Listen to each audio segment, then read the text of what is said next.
মানবেন ষষ্ঠী যজ্ঞের মহাকুম্ভতে কৃষ্ণ প্রসঙ্গ করবেন শ্রদ্ধাভাজন দীপক বসাক দাদা।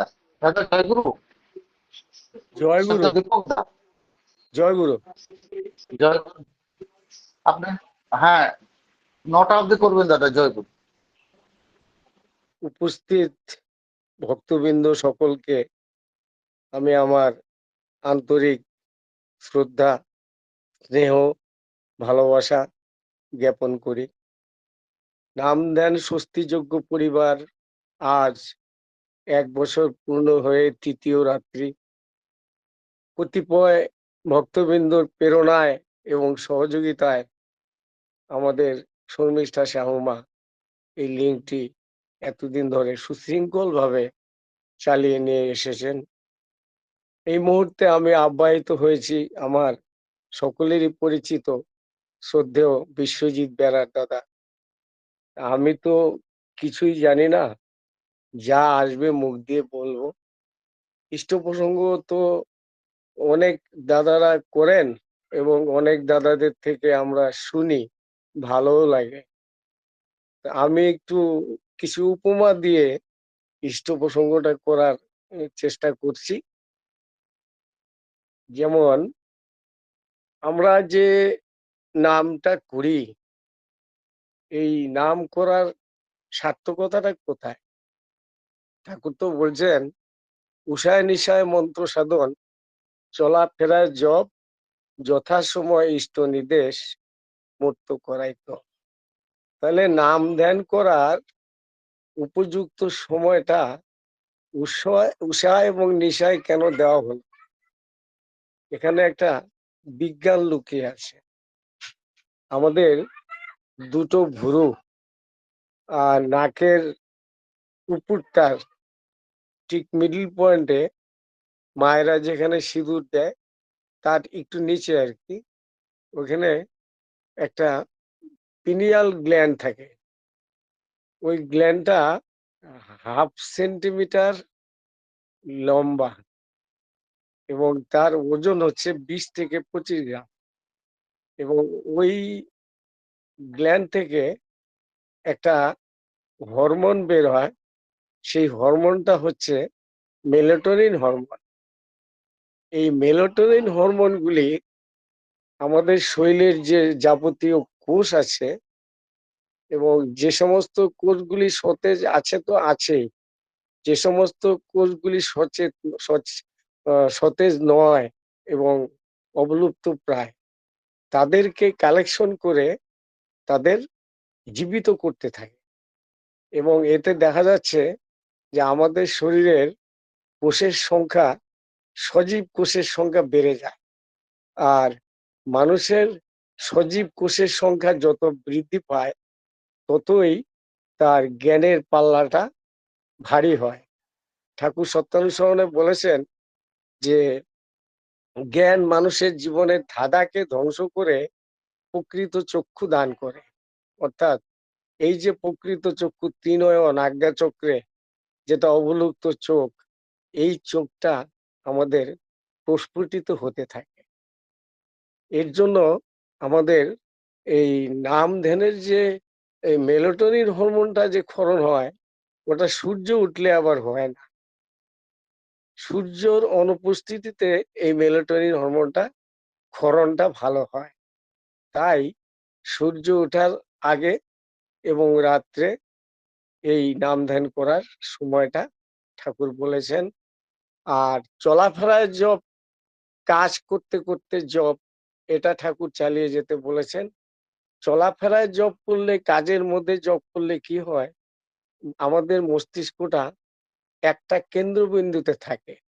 আমরা যে কোনো কাজই আমরা করি না কেন, ওই কাজের উপর যদি আমরা অভিভূতি হয়ে যাই তাহলে আমরা কাজটা ঠিক মতো করতে পারবো না। কিন্তু আমরা যদি এক কেন্দ্রিক হয়ে এই অজপা নাম জপ করতে করতে, নাম চালাতে চালাতে কাজটা করি, তাহলে আমার এই কাজের নাটাইটা কিন্তু পুরুষোত্তম শ্রী ঠাকুর অনুকূল চন্দ্রই ধরে। তাই আমাদের বলা হয়, উষায় নিশায় মন্ত্র সাধন, চলাফেরায় জপ, যথাসময় ইষ্ট নির্দেশ, মুক্ত করাই তো। এখন প্রশ্ন হচ্ছে যে এই যে কর্ম তো আমাদের করতে হয়, তো কর্ম করতে হলে কোন কর্মটা আমরা করব, কোনটা সুকর্ম কোনটা কুকর্ম, সেটা তো আমি জানি না। আমি তো কুকর্মটাকে সু ভাবতে পারি, আবার সুটাকেও খারাপ ভাবতে পারি। আমার তো জানা নেই। যিনি জানেন তিনি হচ্ছেন যে এক এক যুগে এক এক নাম নিয়ে আসেন যিনি, তিনি, যে এটা ইংরেজিতে লেখা আছে present ideal of the time, যিনি, তিনি হচ্ছেন the way of being and becoming, এবং তিনি হচ্ছেন নারায়ণ। এবং তার দেওয়া বীজ নামের মধ্যে দিয়ে চরম সাধনা হয় এবং সহজেই ঈশ্বর প্রাপ্তির পথ প্রশস্ত হয়। আলোচনা প্রসঙ্গ 1950 সন, 15 খণ্ড, এটা বলেছেন। এখন প্রশ্ন হচ্ছে আমরা বীজ নামটা, পুরুষোত্তমের বীজ নামটাই কেন আমরা করব? এটাও ঠাকুর বলেছেন, সত্যানুসরণের প্রথম পৃষ্ঠার মধ্যে লেখা আছে যে ভারতের অবনতি ডিজেনারেশন তখন থেকেই শুরু হয়েছে, যখন থেকে ভারতবাসীর কাছে অমূর্ত ভগবান মূর্ত হয়ে উঠেছে এবং ঋষি বাদ দিয়ে ঋষিবাদের উপাসনা শুরু হয়েছে। ভারত যদি ভবিষ্যৎ কল্যাণকে আহ্বান করতে চাও, তাহলে পূর্ব পূর্ব গুরুদের প্রতি শ্রদ্ধা সম্পন্ন হও, আর বর্তমান পুরুষোত্তম বা ভগবানের প্রতি আসক্ত হও। তিনি কিন্তু, কারণ পূর্ববর্তীকে অধিকার করিয়াই পরবর্তীর আবির্ভাব, আবার পূর্বতনে মানে না যারা, জানিস নিছক মিলেচ্ছ তারা। তাহলে ঠাকুর বললেন যে আমাকে ধরো, কিন্তু পূর্ব পূর্ব পুরুষোত্তমের প্রতি শ্রদ্ধা সম্পন্ন হও, কারণ সবকিছুকে পরিপূরণ করিয়াই পূর্ব পরবর্তী আবির্ভূত হয়েছেন। তিনি আচার্য পরম্পরার মধ্যে দিয়ে অন্যান্য পুরুষোত্তমের ক্ষেত্রে যেটা ছিল না, পুরুষোত্তম শ্রী শ্রী ঠাকুর অনুকূল চন্দ্র আচার্য পরম্পরার মধ্যে দিয়ে 10,000 বছর পর্যন্ত আমাদেরকে গাইড করে যাবেন, এই প্রতিশ্রুতি দিয়েছেন। এবং তিনি সত্যানুসরণের মধ্যে এবং অনুশ্রুতি গ্রন্থ, বিভিন্ন গ্রন্থের মধ্যে কিন্তু বাণীতে বুঝিয়ে দিয়েছেন যে ইষ্টগুরু পুরুষোত্তম, প্রতীক গুরু তার বংশধর, রেত শরীরে সুপ্ত থেকে জ্যান্ত তিনি নিরন্তর। আবার তিনি বলেছেন কিন্তু যে দীক্ষা নিয়ে শিক্ষাধরী আচার্যকে করে সার, আচরণী বোধচয়নে জ্ঞানের সাগর হইবার। আবার বলেছেন দেব দেবতা হাজার ধরি, আচার্য যার ইষ্ট নয়, স্পষ্টতর বুঝে রাখে জীবন চলনার নেহাত হয়। তাহলে আমি যে কর্মটা করব, সেই কর্মের নির্ণায়কটা কে? আমি যে কর্মটা করব তার নির্ণায়ক হচ্ছে পুরুষোত্তম শ্রী শ্রী ঠাকুর অনুকূল চন্দ্র, মাধ্যম আচার্যদেব। যেমন আচার্যদেব বর্তমানে ডিপি ওয়ার্কের উপর গুরুত্ব দিয়েছেন এবং ভোরবেলাতে যারা প্রার্থনা করেন না তাদের বাড়িতে প্রার্থনা করার কথা বলেছেন। এটাই হচ্ছে আমার যথাসময় ইষ্ট নির্দেশ। এখন আমি যাচ্ছি, এই যে কর্ম, কর্মের ফলটা কি, ইষ্টভীতিটা কি, এই সম্বন্ধে আমি একটু বলতে চাচ্ছি। যে আমরা যে ইষ্টভীতিটা কিন্তু আগে প্রচলন ছিল না। ইষ্টভীতিটা কিন্তু বহু পরীক্ষা নিরীক্ষা করে 1938 সনের নভেম্বরের দিকে ঠাকুর ইষ্টভীতিটা প্রচলন করলেন। যদিও তার কথা শুনতে হয়েছিল, তার পরবর্তীতে সেটা বুঝেও ফেলেছিল। যাও, ওদিকে আমি যাচ্ছি না, আপনারা জানেন সবটাই। এই যে ইষ্টভীতিটা, আপনি আমি অবাক হয়ে গেলাম। গতকালকে আমি একটা উপযোজনা কেন্দ্র সার্ভে করতে গিয়েছিলাম। ওখানে আমি অর্ঘ্য প্রশস্তি দেখলাম। অর্ঘ্য প্রশস্তিতে দেখলাম 13 থেকে 17 টাকা ইষ্টভীতি। একটা পরিবারের প্রায় 90টা পরিবারের ইষ্টভীতি 13 থেকে 17। আর 10টা পরিবারের ইষ্টভীতি দেখলাম 150 থেকে 500-র মধ্যে, 500 একজনই। এখন এই ইষ্টভীতির কথাটা যদি বলতে চাই, ইষ্টভীতি তো আহ ইষ্টভীতি তো জীবনযোগ্য। জীবনের সবকিছুই তিনি ইষ্টভীতির মাধ্যমে রক্ষা হয়।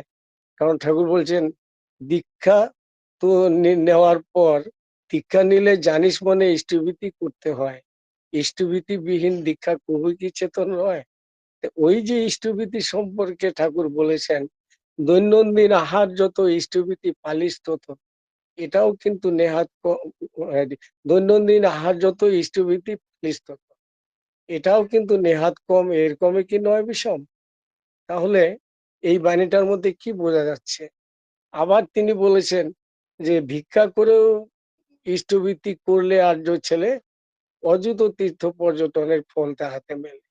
তাহলে ভিক্ষা করেও ইষ্টভীতি করার কথা বলেছেন, আবার তার সামর্থ্য অনুযায়ী ইষ্টভীতি করার কথা বলেছে। বিচারটা আমার উপর। আজকে আমার যদি সামর্থ্য থাকে তখন যদি আমি ভিক্ষা করে ইষ্টভীতি করি তাহলে ওটা ঠিক না। আমার যদি সামর্থ্য না থাকে তখন যদি আমি ফুল দিয়ে ইষ্টভীতি করি ওটা ঠিক আছে।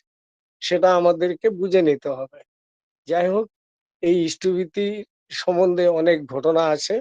এখন আমি যাচ্ছি কর্মফল। কর্মফলটা এই যে পুরুষোত্তম শ্রী শ্রী ঠাকুর অনুকূল চন্দ্র তো জানে আমার অতীত, বর্তমান এবং ভবিষ্যৎ সবটাই তিনি জানেন। তো প্রত্যেকটা মানুষ তার কিন্তু কৃতকর্ম একটা ফল কিন্তু আছে, এবং এই ফলটা কিন্তু তার প্রতিক্রিয়াও কিন্তু আছে। এই বিষয়ে দুটো উদাহরণ দিচ্ছি আমি। আলেকজান্ডার আলেকজান্ডার যখন আহ, মৃত্যু হয় আর কি, তার আগে তিনি বলেছিলেন আমার সব দেহটা আহ, ডাক্তাররা বহন করবে, আর আমার ধন সম্পত্তি যা আছে রাস্তায় বিলিয়ে দেবে, আর আমার হাত দুটোকে খালি রাখবে।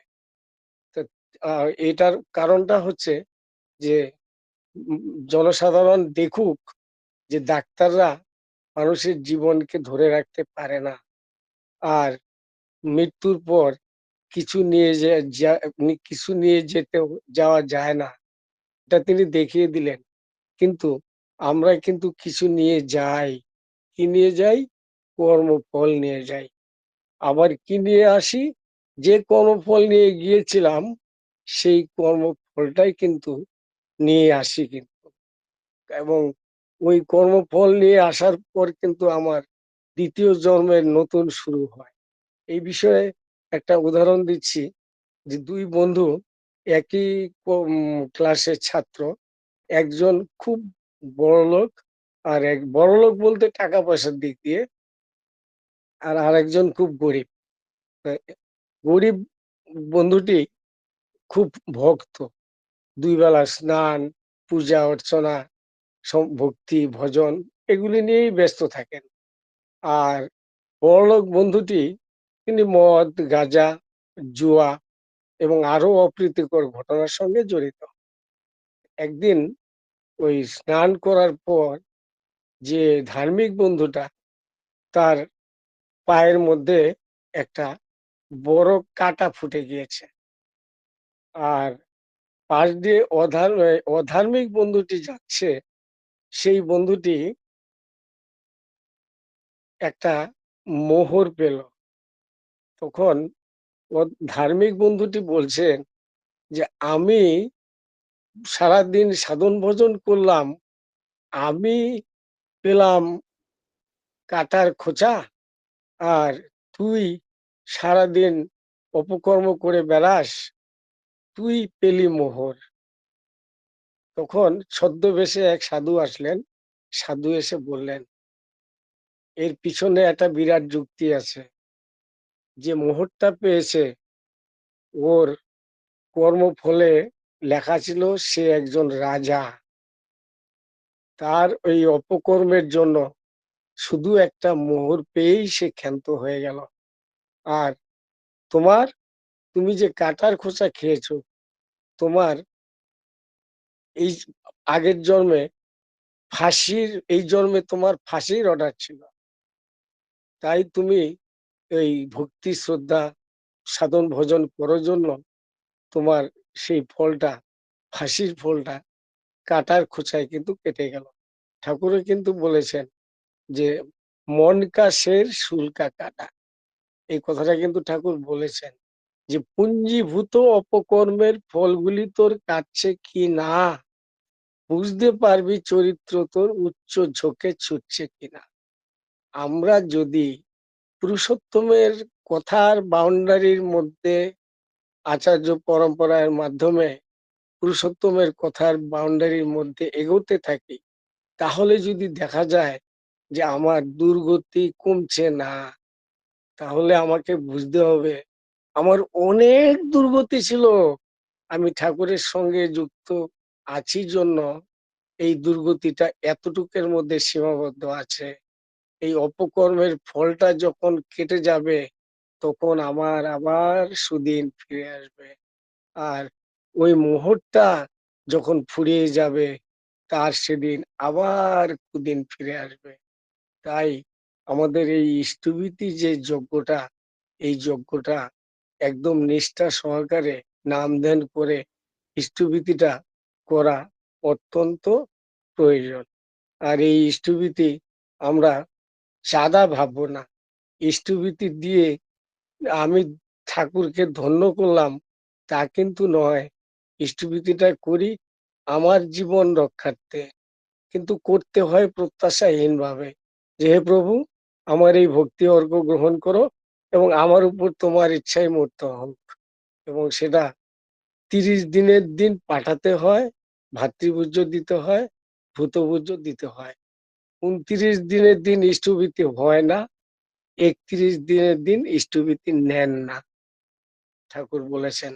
আবার এই সম্পর্কে আর একটা কথা আছে আর কি, যারা এরকম গাফিলতি করে তাদেরকেও ঠাকুর ছাড়েননি।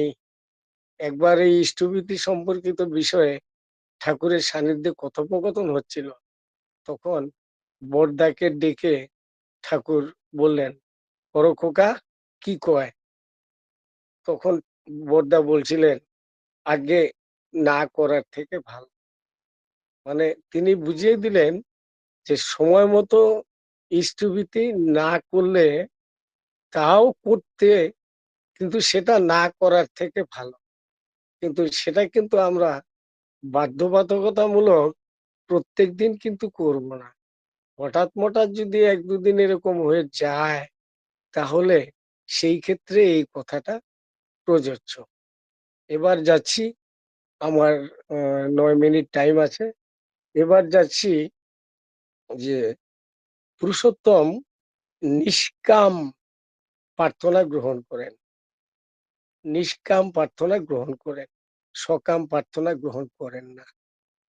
এক ভিখারিকে অর্জুন দিয়েছিল একটা সোনার টোপলা। টোপলা মানে কিছুটা সোনা দিয়েছিল। তো সোনাটি নিয়ে সেই ভিখারি ভাবলো, আমি একটা সুন্দর বাড়ি বানাবো, এই বাড়িতে আনন্দ ভাবে থাকবো। যাই হোক, এই সোনাটা চুরি হয়ে গেল। তারপর এই অর্জুন আবার তার সাথে দেখা হলো, কি ব্যাপার, তোমাকে সোনা দিলাম আর তুমি এইভাবে বসে আছো? আর বলেন না, সোনাটা চুরি হয়ে গিয়েছে। তো এবার কি করলেন, তিনি তাকে হীরা দিলেন। তো হীরাটা যাতে চুরি না হয়, তার জন্য একটা পুরানা ঘটির মধ্যে হীরাটা রাখলেন। তার স্ত্রী কি করছে, নদীতে জল আনতে গিয়ে এই হীরাটা পড়ে গিয়েছে জলের মধ্যে। যাই হোক, তখন শ্রীকৃষ্ণ মহাপ্রভু একটা কয়েন দিলেন তাকে। ওই কয়েনটা ওই ভিখারিটা নিলেন, নেওয়ার পর একটা খাঁচার মধ্যে, একটা ডালির মধ্যে কিছু মাছ ছিল। সেই মাছটি, আহ, একটা মাছ খুব ছটফট করছিল, লাফালাফি করছিল। তখন ভিখারিটি মনে করলো, এই মোহরটা দিয়ে আর কি বা হবে, অন্তত একটা মানুষের তো মঙ্গল হোক। ওই ছেলেটির থেকে ওই মাছটা নিয়ে জলের মধ্যে ছেড়ে দিলেন। সঙ্গে সঙ্গে মাছটা বলে ফেললো, মিল গায়া মিল গায়া মিল গায়া। যখনই মিল গয়া বললো, তখন চোর ভাবলো ও তো বুঝে ফেলেছে, ধরে ফেলেছে। সোনাও পেল, এবং হীরাও পেল। তখন শ্রীকৃষ্ণকে অর্জুন জিজ্ঞাসা করছিলেন যে কি ব্যাপার, আমি সোনা দিলাম আর হীরা দিলাম, কিছুই হলো না, আপনি একটা কয়েন দিলেন, সে সবকিছু পেয়ে গেল, এর মানে এর বৈশিষ্ট্যটা কি? তখন শ্রীকৃষ্ণ বললেন, তোমার দেওয়া সেনাটা সোনাটা ছিল তার নিজের আত্মস্বার্থের জন্য, তোমার দেওয়া হীরাটা সেটাও ছিল তোমার আত্মস্বার্থের জন্য, কিন্তু আমি যে কয়েনটা দিলাম সেটা সে পরের স্বার্থে ব্যয় করেছে, তাই তার এই উন্নতি। তাহলে দেখুন যে পুরুষোত্তম শ্রী শ্রী ঠাকুর অনুকূল চন্দ্র সকাম প্রার্থনা গ্রহণ করেন না, নিষ্কাম প্রার্থনাটাই গ্রহণ করেন। এইরকম আর 6 মিনিট আছে। তো এখন আমি আর একটা ঘটনা যা বলছি যে যে আমরা যদি ভালো মানুষের, আমাদের ভিতরে কিন্তু অনেক প্রতিভা লুকিয়ে আছে, আমরা যদি ভালো মানুষের বা আমরা আদর্শ পুরুষের সান্নিধ্য পাই, তাহলে কিন্তু আমাদের ভিতর থেকে ভালো গুণগুলি কিন্তু বেরিয়ে আসে। আমি আহ একটা উদাহরণ দিচ্ছি আর কি, এটা আমি আরেকদিন বলেছিলাম, আজকেও বলছি, 5 মিনিটের মধ্যে হয়ে যাবে। তো আমেরিকার এক শিল্পী ছিল, তখনকার শিল্পীদের ডলার পেত না, তারা পেত হচ্ছে টফি পেত আর কি। তো টফি, অনেক টফি ঘর ভর্তি টফি। তো ওই শিল্পীর মৃত্যুর পর তার যখন অভাব অনটন হলো, তখন পরিবারের থেকে কি করলো, টফিগুলির মধ্যে দাম নির্ধারণ করে নিলাম শুরু করে দিল। নিলাম শুরু করার পর সমস্ত টফিগুলি বিক্রি হয়ে গেল, কিন্তু একটা সেতার ভগ্ন অবস্থায় এক কোনায় পড়ে আছে, যার দাম ধরা ছিল এক $1 বা $1000 এরকম হবে। কিন্তু এই সেতারটা কেউ কিন্তু কিনলেন না, খরিদ করলেন না, কেউ খরিদ করলেন না, অবিকৃতই অবস্থায়। কিন্তু ওটা বিক্রি না হলে তো নিলামটা পরিপূর্ণ হচ্ছে না। তখন দূর থেকে একটা বয়স্ক বৃদ্ধা তিনি আসলেন, এসে সেতারটাকে একটু আদর করে চুমু দিয়ে পরিষ্কার পরিচ্ছন্ন করে তার ঠার মুছে গুছিয়ে সুন্দরভাবে এই সেতারটাকে বাজানো শুরু করলো। এমন সুমধুর সুর সেই ভগ্ন সেতারটার থেকে বেরিয়ে এলো যে তখন সেই সেতারটাকে কেনার জন্য নিলামে উপস্থিত যারা ছিলেন, তারা তো এসেছেনই, উপরন্তু নিলামে উপস্থিত ছিলেন না যারা, তাদের মধ্যে থেকে এই সেতারের এই সুমধুর সঙ্গীতের ক্ষমতার দরুন সেই সেতারটা $1000 পরিবর্তে $10,000 বিক্রি হয়ে গেল। আমাকে একটু বেশি নিষ্ঠাবান হতে হবে এবং আমার চলা বলা এগুলি দেখে যাতে আমার কথাটা গ্রহণ করে, এই পরিস্থিতিটা আমাদেরকে তৈরি করতে হবে। তাই আমাদের সমাজের কেউই অবজ্ঞার পাত্র নয়, সকলেই আমাদের শ্রদ্ধার ভক্তির পাত্র। স্থান কাল পরিবেশ পরিস্থিতি অনুযায়ী মানুষ ব্যতিক্রমী চাল চলনে চলে বটে, কিন্তু তাদের ভিতরেও যে অসীম শক্তি আছে ভালো হওয়ার, সেটা কিন্তু সন্দেহের অতীত, সন্দেহ থাকে না কোনো। তাই আমরা কি করব, আমরা যাজন করব এবং নিজে যজন করে যাজন করব এবং অবজ্ঞার মানুষগুলিকে আমরা ঠাকুরের চরণার্চিত করব। আমার ইষ্ট প্রসঙ্গ, যাই বললাম কি বললাম আমি জানি না, আমি এখানেই বিরাম দিলাম। নাম ধ্যান স্বস্তি যজ্ঞে পরিবারের এই 1 বছর পূর্ণ হয়ে তৃতীয় রাত্রিতে আমাকে সুযোগ করে দেওয়ার জন্য আমি বিশ্বজিৎ বেরা দাদার কাছে ধন্য এবং বিশ্বজিৎ বেরার কাছে আমি কৃতজ্ঞ থাকব। কারণ আমার মতন একজন অবুঝ ব্যক্তিকে দিয়ে কিছু বলানো, এটা আমি নিজেও আশা করতে পারি না। তাই আমি বিশ্বজিৎ বেরা দাদা এবং উপস্থিত এখানে যারা আছেন, শর্মিলা মা আছেন, আর শর্মিলা মা যাদেরকে নিয়ে এই পরিবারটা চালাচ্ছেন তাদের প্রতি প্রত্যেককে, এবং সর্বাগ্রে শর্মিষ্ঠা সাহু মা, তাদের প্রতি প্রত্যেককে আমি আমার আন্তরিক শ্রদ্ধা জ্ঞাপন করে আমার কথা এখানেই বিরাম দিলাম। ভালো থাকবেন সবাই। জয় গুরু। জয় গুরু দাদা। খুব সুন্দরভাবে ছোট্ট ছোট্ট ঘটনাগুলো দিয়ে বোঝানোর চেষ্টা করলেন আপনি। আহ, আপনার যে এই কথাগুলো যদি সবাই কিছু না কিছু পালন করে, হয়তো পরম পিতা খুশি হবে, আমরা ধন্য হইব।